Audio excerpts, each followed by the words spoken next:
Ma, tingnan nyo. May mga string sa kamay ko. At iba't iba pa yung mga colors nila. Ano po bang ibig sabihin nito, Ma? Anak, kailangan mong pumili ng isa dyan. At mag-ingat ka sa pagpili.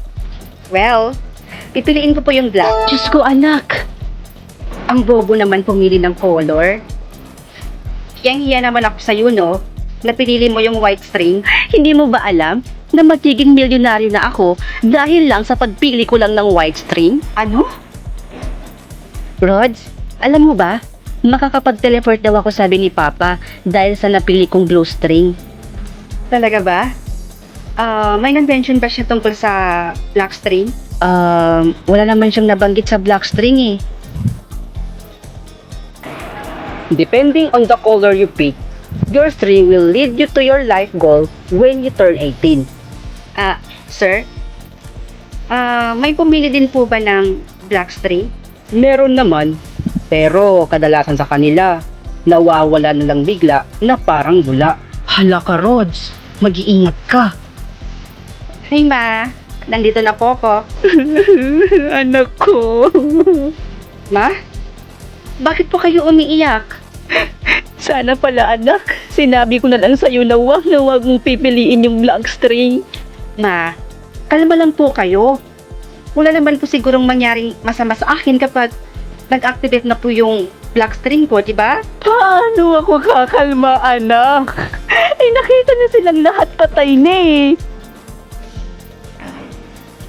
Rods, yung mama mo ba nagkaalala din sa'yo pagka-18 mo bukas? Oo. Eh, di ba ikaw? Mag-18 ka na ngayon? Oo. Hala, Angelica, yung string mo nag-glow. OMG!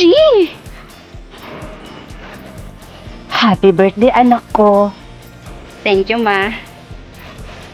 The black string is activated. O, di ba, Ma? Sabi ko naman po sa inyo eh. Walang masamang mangyayari sa akin. Anak, tumakbo ka na. Blow all the ashes down. Good morning, anak. Morning, Ma. Ngayon na malalaman kung ano yung magiging creature mo. Kaya nga po eh. Sana po vampire din po yung makuha ko katulad nyo. Oo naman, anak. Puro vampire kaya yung pamilya natin. Kaya nga po eh. Sige, mapasok na po ako sa school. Ingat ka, anak, ha. Balitaan mo ako. Good morning, Bes. Uy, good morning, Bes. Excited ka na ba, Bes? Oo. Excited na kinakabahan. Huwag kang mag-aalala, Besh. Vampire makukuha mo. Sana nga, Bes. O tara, pasok na tayo. To all students, please proceed to the main hall now.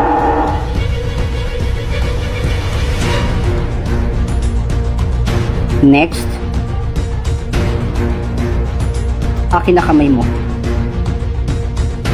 Malalaman natin yung result ng creature mo maya-maya lang, ha. Sige po. Besh! Vampire yung nakuha ko! Ikaw, anong nakuha mo? Loading pa din, Bes eh. Hindi ko alam kung bakit. Baka mamaya pa yung sa'yo, Besh. Lalabas din yan. Huwag kang mag-aalala. Kaya nga. Sige, Bes, mauna na ako sa'yo, ha. Baka hinahanap na kasi ako ni Mama. Sige, Besh. Ingat ka, ha. Ma, nandito na po ako. Anong nakuha mo, anak? Wala pa nga rin po, Ma, eh. Hanggang ngayon, loading pa din po yung sa akin. Hindi ko nga rin po alam kung bakit, eh. Okay lang yan, anak. Basta wag lang werewolf yung makuha mo. Dahil walang binubuhay na werewolf dito sa mundo. Dahil pinapatay ng mga vampire. Ma, paano kung werewolf po yung makuha ko? Papatay niyo rin po ba ako? Oo naman, anak. Dahil mortal na kaaway ng vampire ang werewolf. Ano? So, kaya niyo po ba akong patayin kahit na anak niyo ko? Dahil lang sa werewolf po yung nakuha ko? Malamang, kikitinin ka agad yung buhay mo kung nagkataong naging werewolf ka. Teka, magiging werewolf ka ba? Hindi naman po siguro, Ma. Sige, Ma, mag-base muna ako.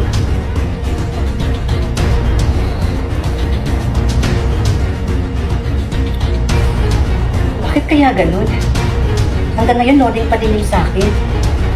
Kinakabahan tuloy ako. Okay na. Ah, wait! Happy birthday, Bes! Thank you, Bes. Ready ka na ba sa magiging task mo? Oo naman, no? Alam mo, Bes, si Eliza, ang dali lang task niya, kaya natapos niya kaagad eh. Kaya ayun, mayaman na din sila ngayon. Sana all. Sana madali lang yung task ko, no? Anak, pakikuha nga ako ng box doon sa may basement. O sige po, pa. Anak, dito ka na lang. Ako na lang kukuha doon sa may basement. Bes? Ano? G ka ba? Sleepover tayo ulit sa bahay namin. Saka na siguro, Bes. Doon kasi sa may basement nyo, ang baho. Nangangamoy masyado. Hindi ko gusto yung amoy. Ha? Eh, bakit hindi mo lang sinabi yan sa akin, Bes? Eh, yung creepy kasi nung mama mo, Bes. Kaya hindi na lang ako nagsalita. Pagpasensyahan mo na si mama, Bes, ha? Siguro napagod lang yun. Pero, promise, maglilinis ako sa bahay. Sige na nga. Basta maglinis ka dun sa bahay nyo, ah. Sige, Bes. Ma? Ano po ba yung laman ng basement, Ma? Sabi kasi sa akin ni Princess, medyo nangangamoy daw doon eh. Ano? Sinabi niya yun, anak? Ay, sandali lang po, Ma, ha? Papapasukin ko lang po muna si Princess. Kasi mag-sleep over po siya dito eh. Sandali lang po, ha? Bes? Dito ka muna, ha? Kukuha lang ako ng makakain natin. Bes, sige anak. Ako nang bahala sa kaibigan mo. Sige po, Ma. Bes, ready na yung pagkain. Bes? Bes? Oo, anak, bakit? Ma, nakita niyo po ba si Princess? Wala na. Kakauwi lang niya eh. Eh, bakit naman daw po siya umuwi? Abe, yun ang hindi ko alam, anak. Ang alam ko lang, nagpaalam siya sa akin na umuwi siya. At parang nagmamadali yata siya umuwi, anak. Ano kaya nangyari sa babaeng yun? Tawagan niya?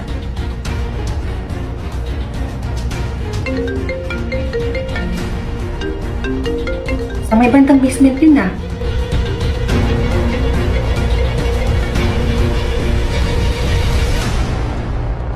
Happy birthday, Bes! Thank you, Bes! Oh, ready ka na ba sa magiging task mo? Oo naman. Uy, alam mo, Bes, Gina, ang dali lang ng task niya. Kaya ayun, natapos niya kaagad. At ang yaman-yaman na niya ngayon. Hala talaga? Hala, sana all naman. Sana sa akin madali lang din, no? Anak, pakikuha nga ako ng box doon sa may basement. Sige po, pa. Anak, dito ka na lang. Ako na lang ang kukuha ng box doon sa basement.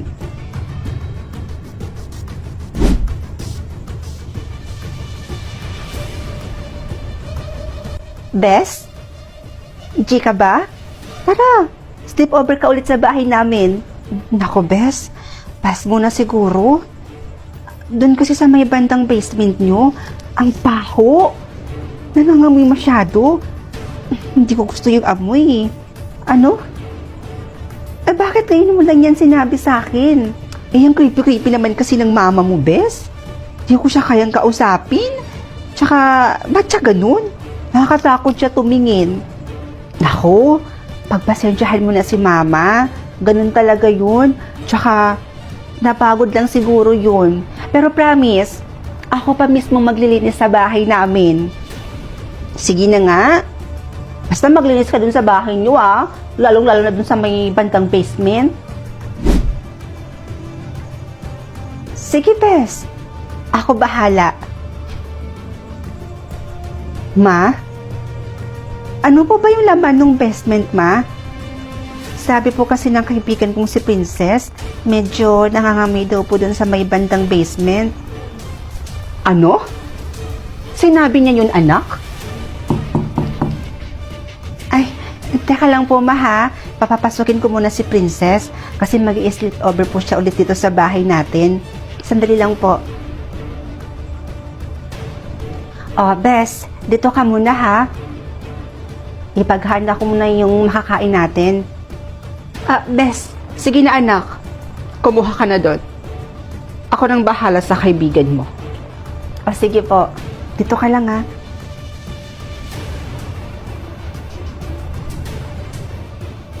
Bes, ready na yung pagkain.